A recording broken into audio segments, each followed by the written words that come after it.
Hello students, today we'll discuss NTA Abhyas NEET Test 108 Physics part. This test has 31 easy questions, 12 medium difficulty level questions and 2 questions are difficult and 140 plus would be a good score. Question number 1. The total energy of an electron in the first excited state of hydrogen atom is about minus 3.4 eV.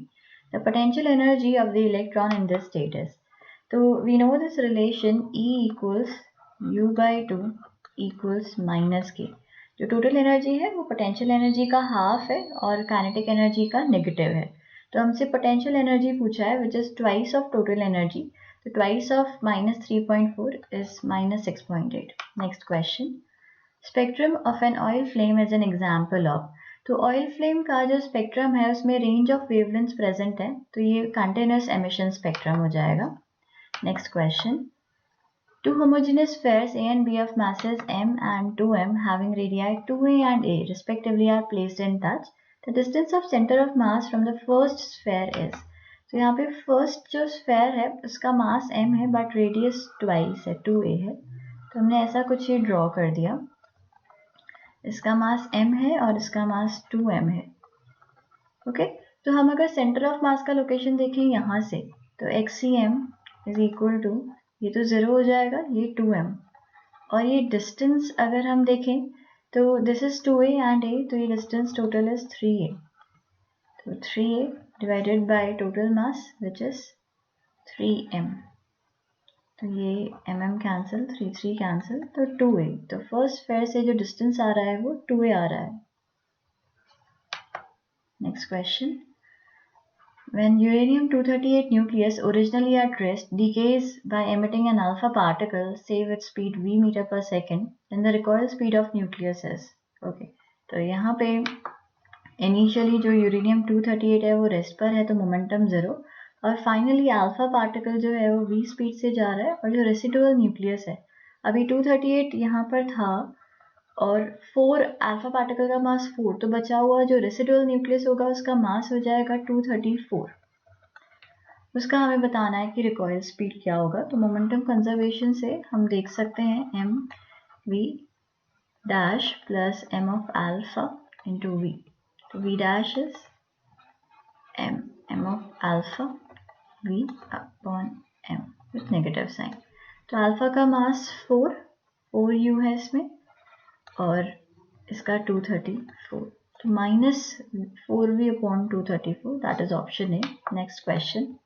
Angle between velocity and acceleration of a particle describing uniform circular motion. तो uniform circular motion में हमारा सिर्फ एक ही acceleration रहेगा ac which is towards the centre और velocity जो है वो टेंजेंशियल डायरेक्शन में. माना इनके बीच में जो एंगल है वो 90 डिग्रीज का है. Next question. At magnetic poles, the angle of dip is. तो यहाँ पे अगर हम ये मैग्नेटिक पोल्स बनाएं तो जो फील्ड लाइंस हैं वो इस तरीके से जाएंगी. तो हमारा मैग्नेट जो है इसके टेंजेंशियल अपने आप को ऐसे अलाइन करेगा और ये हॉरिजॉन्टल डायरेक्शन है. तो ये हॉरिजॉन्टल से 90 डिग्री पर है, वर्टिकल है तो angle of dip would be 90 degree. Next question. Daniell cell is balanced at 125 centimeter length of potentiometer wire. When cell is circuited by a resistance of 2 ohm, the balance length is obtained at 100 centimeter. तो internal resistances. तो ये potentiometer में internal resistance determine करने का formula हमें पता होना चाहिए. Small r is capital R L1 by L2 minus 1. So capital R is 2 ohm and L1 is 125, L2 is 100 minus 1. So this would be 0.25 into 2 which is 0.5 ohm. Next question. Bulb B1 and bulb B2 are connected across 250 volt. What is the potential drop across B2? So first let us find resistance of B1 and B2. R1 हो जाएगा V rated V1 rated का square upon P rated. तो R1 के लिए rating ये है ना 250 into 250 divided by power which is 100. So this would be 625 ohm. Right? R2 के लिए v square by r formula use करा तो v इज 200 तो 200 into 200 divided by power which is 100. तो ये हो जाएगा 400 ओम. हमें R2 के अक्रॉस पोटेंशियल ड्रॉप निकालना है. That means V2 is R2 upon R1 plus R2 into total potential.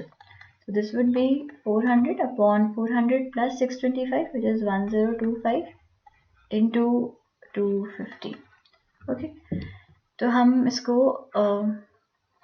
550 times 205 again 10 times और ये हो जाएगा 41. तो ये 4000 upon 41, अगर ये 40 होता था तो 100 आंसर आता, बट यहाँ पर ये 41 है तो इससे थोड़ा सा कम आएगा, that means 98 volt. Next question. 3 identical charges are placed at the three vertices of a square. The force acting between Q1 and Q2 is F12 and between 1,3 is F13. Then F13 by F12 is.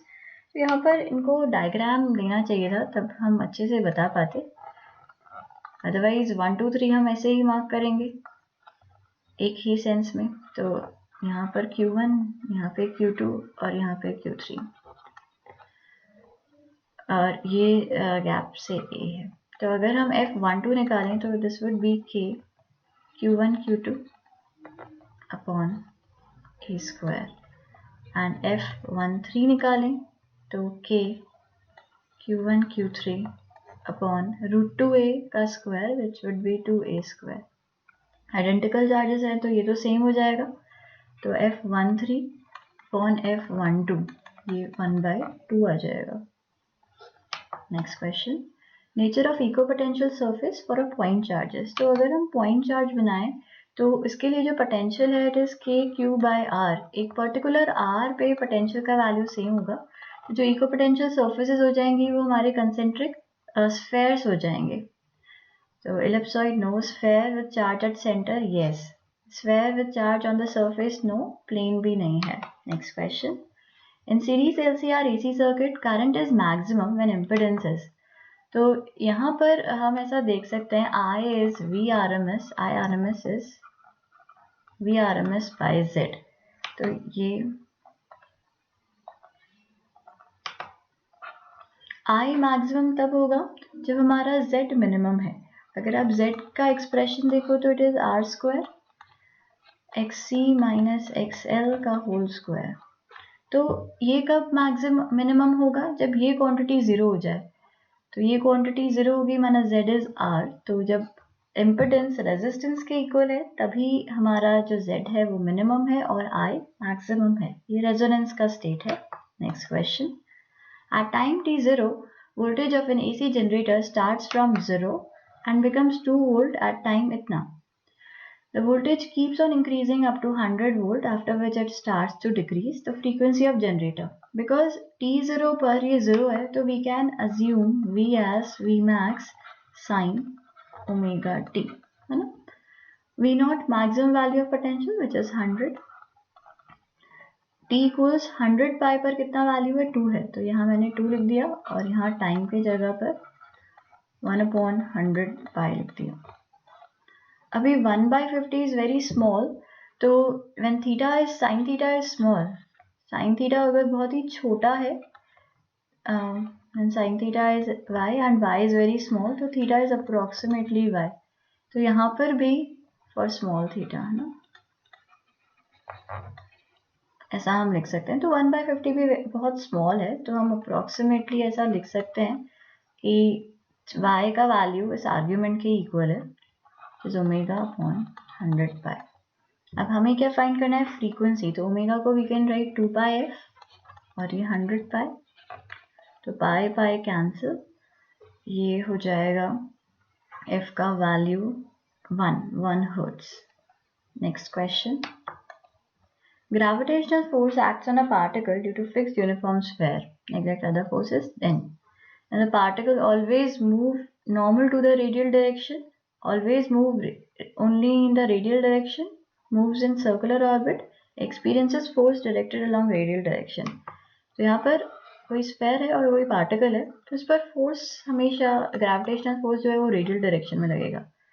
तो अगर इसका velocity जो है वो tangential है तो इसका direction change होगा. अगर जीरो स्पीड है तो ये रेडियल डायरेक्शन में मूव करेगा. तो कहाँ मूव करेगा उसके लिए हमें ये जानना ज़रूरी है कि इसका इनिशियल वेलोसिटी कैसा है. तो ये दोनों तो ऑलवेज करेक्ट नहीं होंगे, ये तीनों ऑलवेज करेक्ट नहीं होंगे, बट ये हमेशा करेक्ट होगा कि it it will experience a force directed along the radial direction. तो radial direction में ही force experience होगा. Next question. Assuming mass of the Earth to be 10 times mass of the Mars, its radius to be twice the radius of Mars, acceleration due to gravity on the surface of the Earth is 10, then acceleration due to gravity on the surface of Mars is. So G is capital G m by r square. m by r square के proportionality में है. तो हम अगर Mars का और अर्थ का जी compare करें तो मार्स का मास 1/10 टाइम्स अर्थ का मास है एंड रेडियस जो है इसका वो हाफ है. सॉरी रेडियस, हाँ मार्स का रेडियस हाफ है तो ये 1/2 का स्क्वायर. तो दिस वुड बी 4/10. तो 0.4 इंटू 10 तो 4 मीटर पर सेकेंड स्क्वायर मार्स पे एक्सेलरेशन ड्यू टू ग्रेविटी होगा. Next question. Uniform copper rod of 50 centimeter length is insulated on the sides and has its ends exposed to ice and steam respectively. If there is a layer of water 1 mm thick at each end, the temperature gradient in the bar is. Okay, तो ये हमारे पास rod है, इसका length हमको given है 50 centimetres और दोनों and पे हमारे पास ये वाटर है 1 mm जिसका लेंथ है. This is 0.5 meters and ये 10 to the power -3. एक साइड पर 0 डिग्री सेल्सियस और एक साइड पर 100 डिग्री सेल्सियस और ये थीटा हमें नहीं पता. Let these temperatures be x and y, right? अब हमें पता है स्टेडी स्टेट सब में से हीट जो होगा वो सेम होगा तो हम h को इक्वेट कर देते हैं. h is Ka, तो इनिशियल यहाँ पे water area delta T is x minus 0 upon length which is 10 to the power -3. तो L ठीक है ये लिखते हैं. K of copper into area into y minus x upon 0.5 equals K of water into area into 100 minus y upon 10 to the power -3. तो ऐसा हम लिख सकते हैं. हमें x और y के लिए सॉल्व करना है कि वैल्यूज क्या होंगी. तो यहाँ पे अगर हम इस इक्वेशन को देखें तो area area cancel, k of water upon k of copper, this is water and this is copper. यहाँ 10 to the power -3 आएगा, ये 0.5 ऊपर जाएगा equals y minus x upon x. तो वाटर का कितना है k? वाटर का k है 0.4 और इसका है 4000. 0.4 अपॉन 4000 तो ये 1/1000 10 to the power -3 से कैंसिल हो जाएगा तो ये बचेगा 0.5x equals y minus x. That means y is 1.5x. ऐसे ही इसको भी हम सॉल्व करते हैं तो यहाँ से क्या आ जाएगा, यहाँ से भी k of copper upon k of water 0.5 इधर 10 to the power -3 इधर is equal to 100 minus y upon y minus x.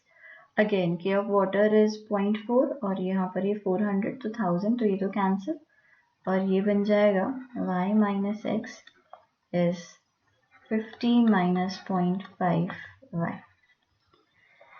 तो यहाँ से हम y की वैल्यू प्लेस कर देते हैं और x y में सॉल्व करेंगे तो ये हो जाएगा 1.5 y which is 1.5 x minus x is 50.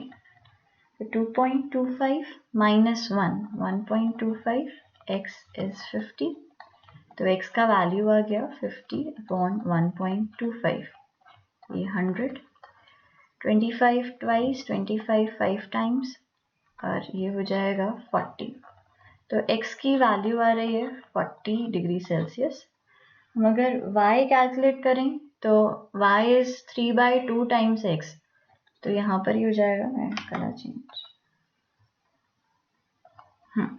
तो ये हो जाएगा 3/2 into 40 which is 60 degree Celsius. तो y is 60, this is 60 और ये है 40. तो कितना टेम्परेचर ग्रेडियंट हो गया 20. 60 minus 40 divided by 0.5. तो 20 upon 0.5 is 40. Next question. Carnot engine takes 300 calories of heat from a source at 500 Kelvin, rejects 150 calorie of heat to the sink. The temperature of sink is. So we know QC by QH is TC by TH. QC का value find करना है, QH और TC TH given है, तो QC is TC is, अच्छा we need to calculate TC, sorry, temperature find करना है, तो QC is 150, QH is 300, TC we need to calculate and TH is 500. So it is 1 by 2. That means TC is 250 Kelvin. Next question. Pressure and density of a diatomic gas change from P rho to P dash rho dash during an adiabatic change. So change is adiabatic. If rho dash by rho is 32, then P dash by P is. So we know for adiabatic process, PV raised to the power gamma is constant. And V is inversely proportional to rho, so we can write it as P is proportional to rho raised to the power gamma. P dash by P is rho dash by rho raised to the power gamma, and gamma for diatomic gas is 7 by 5. So rho dash by rho is 32 raised to the power 7 by 5. That means 2 raised to the power 7, so it is 128. Question number 18. The resultant force on the current loop PQRS due to long current carrying conductor will be. तो ये suppose I1 current carry कर रहा है और ये जो है ये I2 करंट है लूप में, तो हमें बताना है कि इसमें फोर्स कैसे होगा. तो हम अगर फोर्स देखें, ये दोनों पैरेलल करंट्स हैं, तो यहाँ पर F अट्रैक्टिव होगा, parallel currents attract each other. यहाँ पर अगर हम फोर्स देखें राइट हैंड रूल से, तो हम फोर्स के लिए फॉर्मूला यूज में लेंगे F is BIL, है ना. और डायरेक्शन कैसे देखेंगे, राइट हैंड से हम करंट के डायरेक्शन में थंब को रखेंगे और मैग्नेटिक फील्ड जहाँ है वहाँ पे फिंगर्स को स्ट्रेच करेंगे, पाम हमको फोर्स का डायरेक्शन बताएगी. तो यहाँ I1 की वजह से जो फील्ड है वो इनटू द प्लेन है. अगर आप राइट हैंड रूल से फोर्स देखोगे तो PQ में ऊपर के तरफ आ जाएगा और SR में ऐसे ही नीचे के तरफ आ जाएगा. QR में अगर देखें तो एंटी पैरेलल करंट्स हैं, तो यहाँ पर F रिपल्सिव होगा. ये PQ और SR, इसमें जो मैग्नीट्यूड होगा फोर्स का वो बिल्कुल सेम होगा, क्योंकि यहाँ मैग्नेटिक फील्ड का जो वेरिएशन है जैसा PQ के अलोंग है वैसा ही SR के अलोंग है, तो इन दोनों का रिजल्टेंट तो जीरो होगा. बट यहाँ पे PS के पूरे में मैग्नेटिक फील्ड अलग है और QR के लेंथ के यहाँ पे मैग्नेटिक फील्ड अलग है, तो ये दोनों का फोर्सेस जो हैं इन्हीं का ही रिजल्टेंट नेट फोर्स होगा. तो F नेट हम लिख सकते हैं FA माइनस FR, इनके जो वेक्टर्स हैं ऑपोजिट डायरेक्शन में, तो मैग्नीट्यूड सब्ट्रैक्ट हो जाएंगे. FA, तो B due to 1 is mu naught I1 upon 2 pi R1 into I2, इसमें हम लिखना है into L, minus magnetic field due to 1 यही है म्यू नॉट I1, डिस्टेंस जो है वो चेंज हो गया तो 2 pi R2 into I2 into L. तो net magnetic field net force हो जाएगा mu naught I1 I2 L upon 2 pi common 1 upon R1 minus 1 upon R2, तो ये हो जाएगा 2 into 10 to the power minus 7 into I1 is 30 and I2 is 20. Length given है हमको 10 centimetre, तो 1 bye 10 bye 100, 1 upon R1, तो R1 हो जाएगा 100 by 2 minus R2 is 12 centimetres, तो 100 बाई 12 मीटर्स में कन्वर्ट कर दिया. अब यहाँ पे ये 100 और ये 100 कैंसिल हो जाएगा, ये 10 टू द पावर 3 और 10 टू द पावर माइनस 7, तो 10 टू द पावर माइनस 4, तो ये हो जाएगा 12 into 10 to the power minus 4, 12 minus 2 is 10 और ये 2 into 12 cancel, 5 into 10 to the power minus 4 answer आ जाएगा. That means option D. Next question. Question number 19. A short bar magnet is placed with its axis at 30 degree with a uniform external magnetic field of 0.25 Tesla. Experiences a torque of magnitude 4.5 into 10 to the power minus 2 joule. What is the magnitude of magnetic moment? तो torque के लिए we know torque is mb sin theta. यहाँ पे magnetic field और dipole moment इनके बीच में angle 30 degrees का है, तो साइन 30 हाफ हो जाएगा. Sorry, okay. तो अगर हम m के लिए रीअरेंज करें फॉर्मूला, तो this would B tau upon b sin theta. Tau is 4.5 into 10 raised to the power minus 2. B is 0.25 and sin theta is 1/2. तो ये तो कैंसिल हो गया. 5 से अगर कट करें तो ये 90 टाइम्स, तो it is 180/5 into 10 raised to the power minus 2. 1.8 by 5, which is 0.36 joule per Tesla. Next question. Blood is flowing at a rate of 100 centimeter cube per second in a capillary of cross section area 0.25 meter square. The velocity of flow is, so we know Q equals AV, volume flow rate is AV. V हमें find करना है, तो this would B Q by A.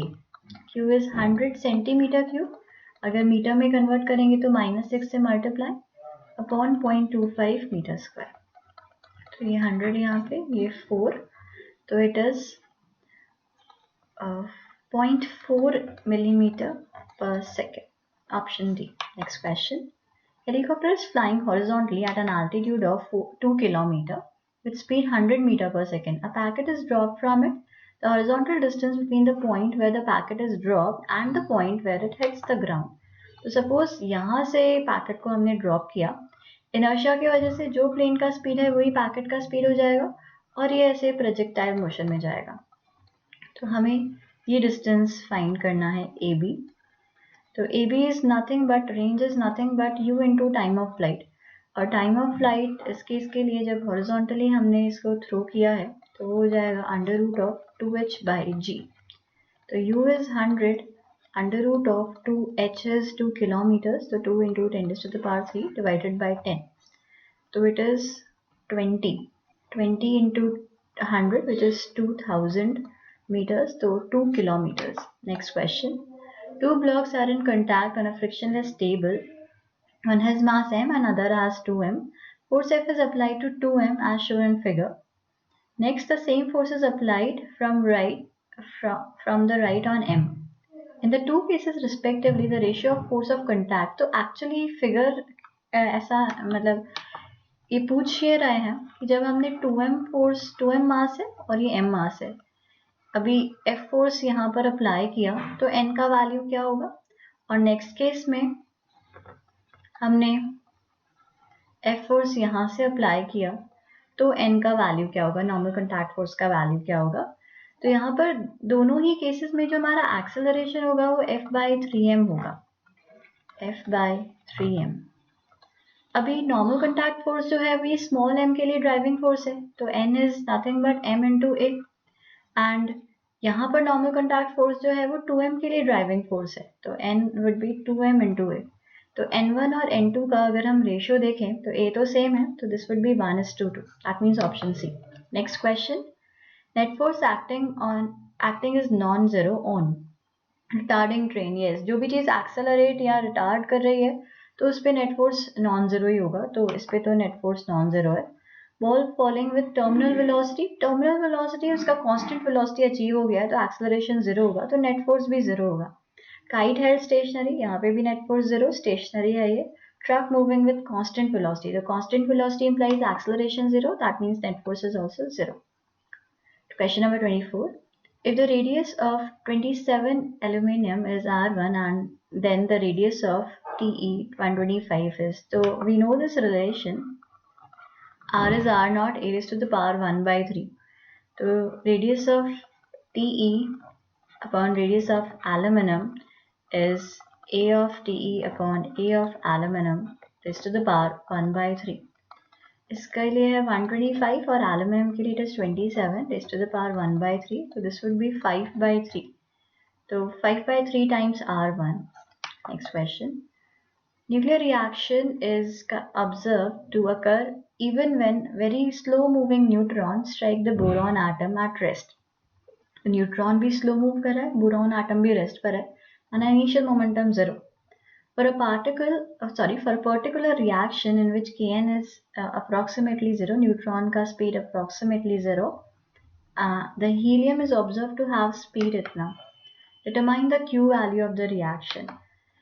तो यहाँ पर क्योंकि initial momentum zero है तो फाइनली भी 0 होना चाहिए। तो mass of lithium into velocity of lithium v1, mass of helium into v2, ये भी हमारा 0 होना चाहिए। That means momentum of lithium is negative of momentum of helium. और काइनेटिक एनर्जी हमें पता है, काइनेटिक एनर्जी इज p²/2m। क्योंकि इनके मोमेंटम सेम है तो इन्वर्सली प्रोपोर्शनल हो जाएगा मास के। हम लिख सकते हैं kinetic energy of helium upon kinetic energy of lithium is mass of lithium upon mass of helium. Lithium का मास 7 और हीलियम का मास 4, ए का वैल्यूज लिख दी यहाँ पे। अभी आफ्टर रिएक्शन हीलियम का हमें स्पीड पता है, माना हीलियम का हमें काइनेटिक एनर्जी पता है। तो जो भी टोटल हमारा एनर्जी है Q है, वो इन दोनों के काइनेटिक एनर्जीज में डिवाइड होगा 7:4 के रेशियो में। तो हम लिख सकते हैं kinetic energy of helium is 7/7 + 4 11 times Q। That means Q is 11/7 into kinetic energy of helium। तो kinetic energy of helium is half mv², इसका मास 4.0023। तो इसको हमें कन्वर्ट करना पड़ेगा kg में, which is 1.67 into 10⁻⁻27 and speed is 9.3 into 9.3 into 10⁻12। अब जो ये वैल्यूज हैं ये बहुत ही क्लोज हैं। अच्छा, ये जो आंसर आएगा वो हमारा जूल में आएगा, तो इसको आपको कन्वर्ट भी करना पड़ेगा। तो कन्वर्ट करने के लिए 1 joule is 1.6 into 10⁻⁻19 joule is 1 eV। तो आपको इसको वापस से मल्टीप्लाई करना पड़ेगा 1.6 into 10⁻, डिवाइड करना पड़ेगा 1.6 into 10⁻⁻19 से, तो ईवी में कन्वर्ट होगा। अब जो भी है वैल्यूज बहुत क्लोज हैं, तो हमें एग्जैक्ट कैलकुलेशन करनी पड़ेगी। जब हम एग्जैक्ट कैलकुलेशन करेंगे तो ऑप्शन बी करेक्ट हो जाएगा। एग्जाम टाइम में जहां पर कैलकुलेशन ज़्यादा है उसको हमें फिलहाल के लिए छोड़ देना चाहिए और एंड में आकर के सॉल्व करना चाहिए। Next question, question number 26। Girl swings on a cradle in a sitting position. If she stand, what happens to the time period of the girl? तो we know simple pendulum के लिए time period is 2π√L/g। तो पहले ऐसा था, girl जो थी वो बैठी हुई थी, अभी जब वो खड़ी हो गई हैं तो जो सेंटर ऑफ मास है वो ऊपर की तरफ शिफ्ट हो गया होगा। पहले यहाँ था, अभी यहाँ आ गया। तो जो ये डिस्टेंस है हिंज पॉइंट से वो भी कम हो गया। तो अगर L कम हो गया तो टाइम पीरियड भी हमारा कम हो जाएगा। Next question, body of mass m is suspended from a vertical spring and is set into simple harmonic oscillation with time period t.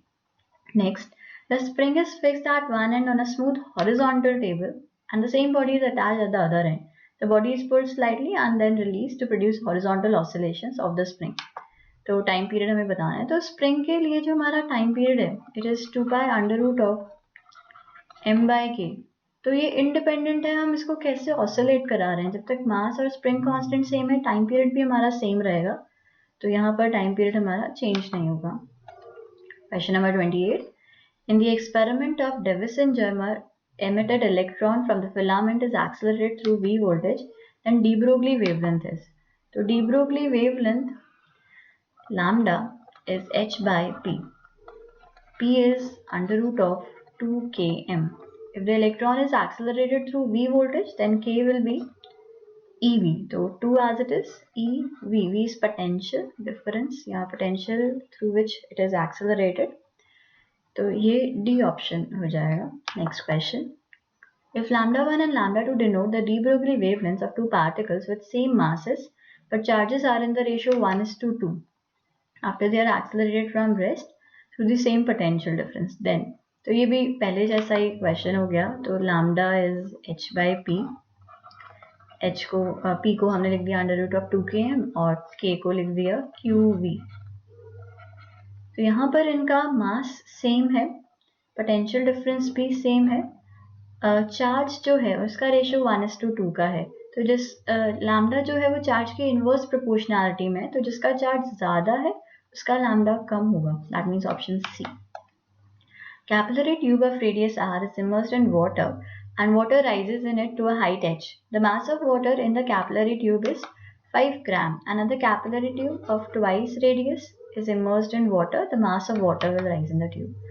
तो capillary rise के लिए we know this formula rho gh is 2s by r. That means height है ना, जो भी rise हुआ है वो inversely proportional है radius के. यहाँ पे थीटा को हम 0 ले रहे हैं तो ट्यूब का रेडियस और मेनिस्कस का रेडियस एक ही हो जाएगा. अब मास की अगर हम बात करेंगे तो mass is volume into density. तो mass is rho into volume. Volume is a into h and area is pi r square. तो पाई आर स्क्वायर h. जब आपने रेडियस को ट्वाइस कर दिया तो h जो है वो आपका हाफ हो गया. यहाँ रेडियस का स्क्वायर है तो ये 2 का स्क्वायर होगा. दैट मीन्स जो मास है अभी 2 टाइम्स हो जाएगा. तो 5 into 2 10 gram. Next question. Liquid of density rho is filled in a U tube and is accelerated through acceleration with an acceleration a, so that height of the liquid in its two vertical arms h1 and h2, as shown in figure. If L is the length of horizontal arm, then the acceleration a is. तो यहाँ पर क्योंकि इस तरफ पे height ज़्यादा है तो इसका एक्सेलरेशन जो होगा इस तरफ हुआ होगा, तभी पूरा का पूरा जो मास है वो पीछे की तरफ शिफ्ट हो गया. तो acceleration is towards right. That means A और सी में से कोई ऑप्शन होना है. अब एक्सेलरेशन की वैल्यू तो आप ऐसे भी देख सकते हो. दो मेथड्स हैं. ये अगर थीटा है तो tan theta is a by g. tan theta को हम लिख सकते हैं h1 minus h2 upon l. तो a हो जाएगा g tan theta. tan theta is h1 minus h2 upon l. तो सी ऑप्शन आ गया. और ऑल्टरनेट पूरा का पूरा जो डेरिवेशन है वो भी हम कर सकते हैं. हम ये वाला पार्ट कंसिडर करें. यहाँ पर प्रेशर लग रहा है P1A और इधर लग रहा है P2A और इस पार्ट का जो एक्सेलरेशन है वो A है. तो नेट फोर्स बराबर ma. तो नेट फोर्स हो जाएगा P1A minus P2A and P1 is rho g P naught plus rho g h. P naught plus rho g h1 minus P naught plus rho g h2 into A. This is net force बराबर ma. तो मास हमें इस part का मास लिखना है. तो mass is density into volume. Volume हो जाएगा एरिया इंटू लेंथ. तो this is mass into acceleration. तो ए तो कैंसिल हो गया, रो भी यहाँ पे कैंसिल हो जाएगा. बचेगा क्या जी h1 minus h2 upon l is a. तो इससे भी यही आंसर आ रहा है. Next question. Question number 32. A point object is placed at a distance of 25 cm from a convex lens, a focal length 20 cm. Glass slab of thickness T, refractive index 1.5 is inserted between the lens. Image is formed at infinity. तो this is important. तो हमारा जो final image है वो infinity पर है. मतलब जो रेज हैं वो फोकस से आ रही होंगी, है ना. पर जो ऑब्जेक्ट है वो तो 25 सेंटीमीटर पर प्लेस्ड है. तो इसको हमें 20 सेंटीमीटर पर रखना है, फोकल लेंथ पर रखना है. तभी रेज जो है फाइनली हमारी पैरेलल जाएंगी, इन्फिनिटी पर होंगी. तो इसका ये जो शिफ्टिंग है वो हमारा स्लैब करवाएगा. हमें 5 सेंटीमीटर्स का शिफ्ट चाहिए. तो शिफ्ट के लिए this is the formula. Shift is t into 1 minus 1 by n.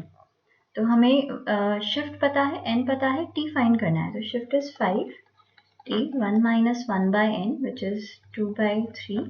तो 1 बाई 3. तो t का वैल्यू आ रहा है 15 सेंटीमीटर्स. यहाँ पे ये कॉन्सेप्ट भी हम याद रख सकते हैं. जब भी हमारा डाइवर्जिंग रेज होती हैं तो स्लैब के तरफ शिफ्टिंग होगी और अगर कन्वर्जिंग रेज हैं तो स्लैब से अवे शिफ्टिंग होगी. Next question. Two thin lenses of focal length 20 and 25 cm are in contact. Effective power. The effective power 1 upon f is 1 upon f1 plus 1 upon f2. तो ये 1 by 20 metres inverse में. तो ये 100 by 20 and this is 100 by 25. तो this is 4 and this is 5. 5 plus 4 is 9. तो D option. Next question. Uniform bar of mass m is supported by pivot at its top, about which the bar can swing like a pendulum. If a force F is applied perpendicular to the lower end, of the bar as shown in figure. What is the value of f in order to hold the bar in equilibrium at an angle theta? तो suppose यहाँ से ये theta angle से ये deviate हुआ और force जो है वो rod के perpendicular लग रहा है. अब इसको equilibrium में हमें यहाँ पे रखना है. तो अगर equilibrium में रखना है तो torque balance होना चाहिए. तो अगर हम torque को balance करें about point A, तो ये हो जाएगा mg clockwise turn कराना चाह रहे हैं तो mg का torque is mg into L/2 sin theta and जो f है वो इसको एंटी क्लॉकवाइज टर्न करा रहा है and f is acting perpendicular to the rod तो इसका torque FL हो जाएगा. L और L cancel, f is mg sin theta by 2. That means option C. Next question. Comet orbits around the sun in an elliptical orbit. Which of the following quantities remains constant? तो यहाँ पर जो हमारा और satellite है, जो planet है, जो कॉमेट है, वो उसका अगर आप टॉर्क निकालो ग्रेविटेशनल फोर्स का अबाउट द सन तो वो ज़ीरो आएगा. टॉर्क ज़ीरो है, दैट मीन्स जो एंगुलर मोमेंटम है वो हमारा कंजर्व्ड है. तो लीनियर वेलोसिटी तो चेंज होती रहेगी, डायरेक्शन चेंज हो रहा है, मैग्नीट्यूड भी चेंज हो रहा है, एंगुलर वेलोसिटी भी हमारी चेंज हो रही है. यहाँ पे आई ओमेगा अगर कांस्टेंट है तो आई चेंज होता जा रहा है डिस्टेंस फ्रॉम दी सन, तो ओमेगा भी चेंज होता जाएगा. एंगुलर मोमेंटम कंजर्व्ड है. पोटेंशियल एनर्जी भी -g/m/r, तो r चेंज हो रहा है तो ये भी चेंज हो रही है, तो angular momentum is conserved. Next question. The dominant mechanism for motion of charge carriers in forward and reverse bias silicon junctions are. तो forward bias में क्या है, ये P है, ये N है, यहाँ पे ये पॉजिटिव ये नेगेटिव. तो जो हमारे होल्स हैं वो इस तरफ ड्रिफ्ट हो रहे हैं, तो ये मेजॉरिटी चार्ज कैरियर्स इस तरफ जा रहे हैं, माना ये डिफ्यूजन के वजह से है, ड्यू टू डिफ्यूजन. और N अगर हम रिवर्स बायस की बात करें तो ये पॉजिटिव है ये नेगेटिव है. तो यहाँ पर जो हमारे होल्स हैं वो इस तरफ जा रहे होंगे, माइनॉरिटी चार्ज कैरियर्स इस तरफ जा रहे हैं, इलेक्ट्रिक फील्ड की वजह से इस तरफ जा रहे हैं, तो इसमें जो मैकेनिज्म है वो ड्रिफ्ट का है. तो diffusion in forward and drift in reverse bias. Question number 37. In NPN transistor circuit, the collector current is 20 milliampere. If 90% of electrons emitted reach collector, then तो IC बाय IE का value given है. जितना भी emitter ने emit किया उसका 90% reach कर रहा है, तो it is 0.9. That means IE is IC upon 0.9, IC is 20 upon 0.9, तो 200/9 कितना हो जाएगा, 22.2 मिली एम्पेयर. IE का वैल्यू, अगर आपको IB चाहिए तो base current is emitter current minus collector current, तो 22 minus 20 is 2 milli ampere. Emitter 16 है नहीं, एमिटर 19 है नहीं, बेस 2 है हाँ, तो ये सी ऑप्शन हो जाएगा. Next question. Pressure and temperature of an ideal gas are doubled and volume is half to number of molecules. तो you know PV equals nRT, that means N is proportional to PV/T. Pressure को आपने double कर दिया, temperature को भी आपने double कर दिया और वॉल्यूम को हाफ कर दिया, तो जो नंबर ऑफ मोल्स हैं वो हमारे हाफ हो जाएंगे. इसका आंसर सॉल्यूशंस में रॉन्ग दिया हुआ है, बट ए होएगा. सॉल्यूशन में बी गिवन है बट आंसर ए होगा. Next question. Dimension formula for Planck's constant. तो Planck's constant H is equal to E/ν. Energy is force into displacement. Force is ml t-2, displacement तो L2 भी आ जाएगा, और new is second inverse तो t-1, तो it is ml2 t-1. D option. Next question. A parallel beam of monochromatic light of wavelength 500 nanometer is incident normally on a single narrow slit of width 1 micrometer. Light is focused by convex lens on screen placed in focal plane. The first minimum will be formed at. तो minimum के लिए, first minimum के लिए sine theta is λ/a. Lambda is 500 nanometre, तो ये -9, और ये है 1 माइक्रोमीटर -6, तो ये 0.5 आ रहा है. That means theta is 30 degrees. C option. 41.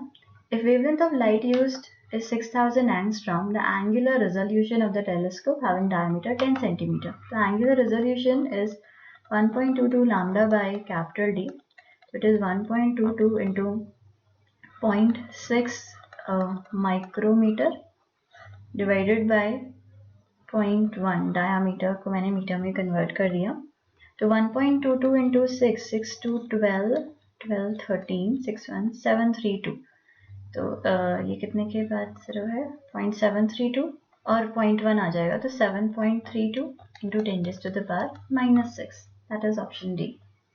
Next question, tuning folk is in resonance with a vibrating string. तो हमारे पास एक ही ट्यूनिंग फोक है और एक ही स्ट्रिंग है। दे आर अंडर यूनिसन, तो रेजोनेंस में है, दोनों का फ्रीक्वेंसी फिलहाल सेम है। When tuning fork is moved with certain velocity 2 beats per second are heard। तो यहाँ पे डॉपलर इफेक्ट के कारण क्या होगा कि जो फ्रीक्वेंसी है वो थोड़ी सी ऑल्टर हो जाएगी। तो अगर ये इसके तरफ जा रहा होगा तो फ्रीक्वेंसी हमारी बढ़ेगी, ट्यूनिंग फोक का फ्रीक्वेंसी बढ़ जाएगा। और अगर अवे जा रहा होगा तो ट्यूनिंग फोक का फ्रीक्वेंसी कम हो जाएगा, जो एपरेंट फ्रीक्वेंसी होगा। If the tension is increased, beats disappear again. Then the direction of motion of the tuning fork is okay। तो हुआ क्या, हम दो केस लेकर के देख लेते हैं। केस 1 में सपोज ये इससे अवे जा रहा है, अवे जा रहा है तो क्या होगा, इनका जो भी फ्रीक्वेंसी था, ट्यूनिंग फोक का फ्रीक्वेंसी जो है वो कम हो जाएगा। अगर आपने स्ट्रिंग में टेंशन को बढ़ा दिया तो आप इसका फ्रीक्वेंसी और बढ़ा रहे हो, क्योंकि स्ट्रिंग के लिए हम ऐसा लिखते हैं, it is v/2l fundamental Vt/μ/2l। तो टेंशन बढ़ाने पे स्ट्रिंग का फ्रीक्वेंसी बढ़ता है। तो आपने अगर अवे मूव कराया तो इसको ट्यूनिंग फोक का फ्रीक्वेंसी कम किया और स्ट्रिंग का फ्रीक्वेंसी बढ़ा दिया, मतलब गैप और कम हो गया। तो बीट्स तो और बढ़नी चाहिए, बट बीट्स डिसअपेयर हो रही हैं, माना ये इसके तरफ ही मूव कर रहा होगा। आप देख भी सकते हो, अगर तरफ मूव करेगा तो इसका फ्रीक्वेंसी बढ़ जाएगा, टेंशन इंक्रीज करा तो ये भी फ्रीक्वेंसी बढ़ा दिया, तो अगेन जो डिफरेंस था वो सेम ही हो गया, 0 ही हो गया। तो जो ट्यूनिंग फोक है वो टुवर्ड्स द स्ट्रिंग मूव किया होगा। Next question, maximum transverse velocity and maximum transverse acceleration of a harmonic wave 1 and 1 meter per second square, phase velocity is also 1, तो waveform is, तो Vmax is omega a and Amax is omega square a। तो यदि हम omega निकालें तो it is Emax by Vmax which is 1 and omega is coefficient of t। तो coefficient of t 1 सिर्फ एक ही में आ रहा है, ए ऑप्शन में, तो वो करेक्ट हो जाएगा। Next question, particle is placed at origin and a force F equals kx। तो ये हम ध्यान से देखें, यहाँ पर F minus kx नहीं है बट प्लस kx है, is acting on it. u is 0 at 0, ux graph हमें बताना है। तो delta u is minus of f dot dx integration. तो जब हम kx की वैल्यू यहाँ प्लेस करेंगे, dx के साथ इंटीग्रेट करेंगे, तो ये -12kx² आ जाएगा।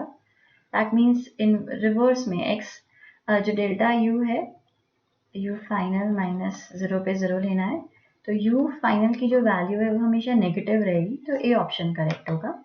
Last question, satellite is orbiting the earth in a circular orbit of radius r, which of the following statement is true? Angular momentum varies as, तो angular momentum is mvr। v जो है वो हमारा 1/√r के proportional है और ये r, ये प्रोपोर्शनल हो जाएगा √r के। Linear momentum is again mv, तो v के proportional and v is proportional to 1/√r। Frequency of revolution, तो we know t is proportional to r is to the power 3/2 and frequency is inversely proportional to t, तो frequency जो होगा वो r is to the power 2/3, sorry, frequency is proportional to 1/r is to the power 3/2, ये हो जाएगा। Kinetic energy varies as, तो yes kinetic energy हमारा v² के प्रोपोर्शनल है और v जो है वो √r 1/√r के प्रोपोर्शनल है, तो ये 1/r के प्रोपोर्शनल हो जाएगा। तो डी ऑप्शन करेक्ट है। Thank you.